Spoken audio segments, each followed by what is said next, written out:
ગલણી, રાઈ, જીરું, મેથી, હળદી બધું મળે. બોલો, એ એક દુકાન એવી છે મસ્ત.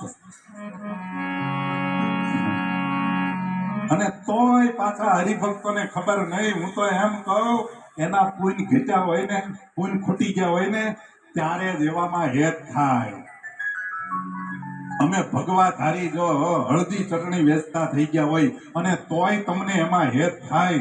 હું તો કહું, બાપ દાદાના પુણ્ય હોય તો ગાડી ન ભટકાય, અને બાપ દાદાના પુણ્ય ઘટતા હોય તો એને આવવાનો ભેટો થાય. જેવા તેવા પુણ્ય નથી. જે પુણ્યશાળી આત્મા હોય, ગીતામાં તો એમ લખ્યું, અનેક જન્મ સંસિદ્ધસ્તો યાતિ પરામ ગતિ. બહુ જન્મના પુણ્ય, અનેક જન્મના પુણ્ય જેને ભેગા થયા હોય ને, ત્યારે એને ભગવાનની પ્રાપ્તિ થાય. ભક્તો, જેને તેને નો થાય. પણ જોજો ભક્તજનો, ભગવાન મળ્યા છે, ભગવાનમાં પ્રેમ કરજો. વ્યક્તિમાં નહીં કરશો, નહીતર ખટા ખાવા પડશે, રાત્રે રોવું પડશે. રાત્રિએ, દિવસે તો નહીં રોઈ શકો, રાત્રિએ રોવું પડશે. ભગવાનને મૂકી અને કોઈ વ્યક્તિની સાથે જેને હેત કર્યું ને, એને પસ્તાવા સિવાય બીજો કોઈ હારો નથી. ભગવાન જેવો એક ભગવાન છે, બાકી આ જગતમાં બીજું કોઈ ભગવાન જેવું નથી. ભગવાનમાં હેત કરજો.